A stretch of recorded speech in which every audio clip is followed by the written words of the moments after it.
اشمعنى بقى الفول اتعمل بالصدق واتعمل بالبسطرمه وما اتعملش بالجمبري؟ اخترعت له. اسكندراني وابن بلد، وبيعمل ميكس بين أكلات الأغنياء والاقتصادية، وبيطلع لايف من مكان أكل عيشه، وقلب مدخل البيت بتاعهم لفرن بلدي ومطبخ أفرنجي على فلاحي، وأستاذ في كل الوصفات، ومخصص يوم الجمعة لوجبات الإطعام، وده شجع ناس كتير قوي يعملوا زيه.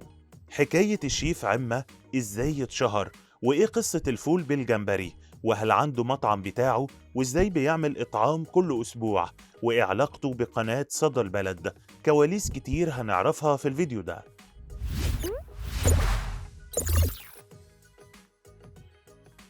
بدأ حياته من تحت الصفر ودخل عالم السوشيال ميديا من سنتين، وفاتح مطعم باسمه، وتعب وشقى فيه لحد ما بقى من أشهر المطاعم اللي موجودة في اسكندرية.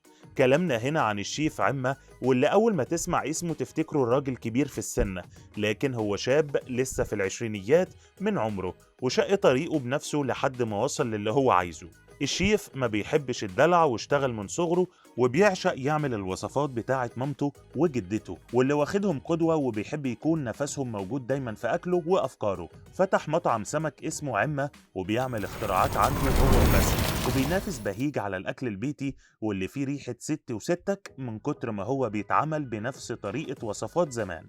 الشيف عمة قدر في سنتين يحقق شهرة كبيرة جدا، وعمل ملايين المشاهدات على فيديوهاته، وأكتر من نص مليون متابع على الفيسبوك، وأكتر من 100 ألف على اليوتيوب، وناس كتير بتتابعه وبيحبوه وبيستنوا حلقاته. الشيف عمة نموذج للشاب الناجح اللي بيقف بنفسه يعمل الأكل، وبيطلع لايف من المحل بتاعه، ومصدر رزقه علشان يدي ثقة لمتابعينه وزباينه إنهم ياكلوا عنده بمنتهى المصداقية. وعن أكتر حاجة بيخاف منها هي الحسد، وعلشان كده على طول بيشغل قرآن بدل ما يتكلم، وبيشغل بخور في بيته دايما. وأما بقى عن علاقته بقناة صدى البلد، فاختاروه يعمل معاهم أكلات، وهو اختار طبعا العشق وهو الفسفور والأسماك، وسافر مخصوص من اسكندرية لمدينة الإنتاج الإعلامي علشان بس يحقق حلمه، وما كانش قادر يتكلم كلمتين على بعض، بس قدر يعمل حلقة جنان وحقق كل اللي نفسه فيه، وبعدها عدد متابعينه زادوا والناس عرفته أكتر. الشيف عمة مختلف تماما عن شباب جيله، مهتمش ان يكون المحتوى بتاعه عبارة عن طبخ او اعلانات لمطعمه اللي في اسكندرية وبس.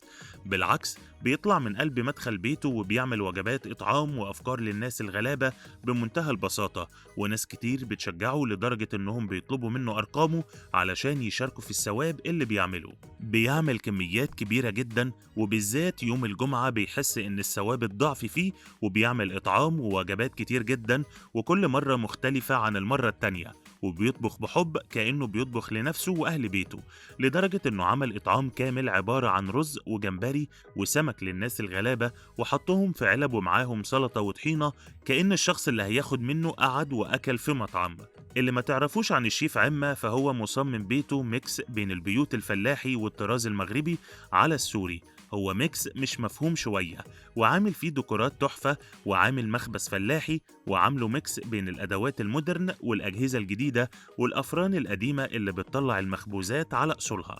وعلشان يشجع الناس على أفكار للإطعام سهلة وبسيطة ومش مكلفة، تقدر حتى تعمل سندوتشات كبدة وتوزعها بنفسك وتاخد الثواب، طالما مش قادر على اللحمة والفراخ، وبكده تكون شاركت في ثواب كبير. وعلشان يخلي الغلبان ياكل ويحس انه في مطعم، عمل ليهم وجبات اطعام عبارة عن سندوتشات برجر وبس، وعملها زي بتاعة المطاعم، وحط التحابيش بتاعته، وحب يحط التاتش بتاعه بقى ويعمل إطعام عبارة عن سمك ورز صيادية بنفسه وبطريقة المحلات.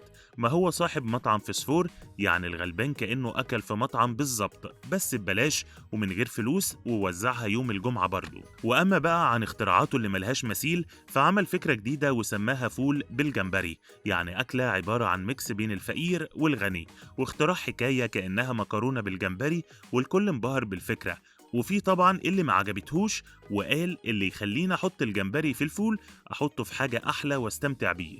والعشاق الفرايد تشيكن والسندوتشات السريعة، الشيف عمة عمل قلبان بالاختراع ده، واللي هو عبارة عن فرايد فيش وحطه في بقسماط بدل ما يقليه بالدقيق. وعلشان هو شيف فبيعمل كل حاجة مش تخصص حاجة واحدة بس قدام المتابعين. عمل قدام المتابعين الفطير المشلتت بتاع زمان وفي الفرن وبصينية صاج، وعاش أحلى الأجواء وعمل أجواء فلاحية من الدرجة الأولى. ولعشاق المكرونة عمل أحلى مبكبكة ليبي بس بالجمبري، وكان اختراع حكاية. الشيف عمة بقاله سنتين على السوشيال ميديا، بس تحسه بقاله سنين وسنين، وحقق حاجات كتير شيفات كبار ما عرفوش يعملوا نصها. يا ترى انت او انتي من متابعي الشيف عمة ولا لا؟ وجربتوا المطعم بتاعه ولا لا؟ شاركونا في التعليقات.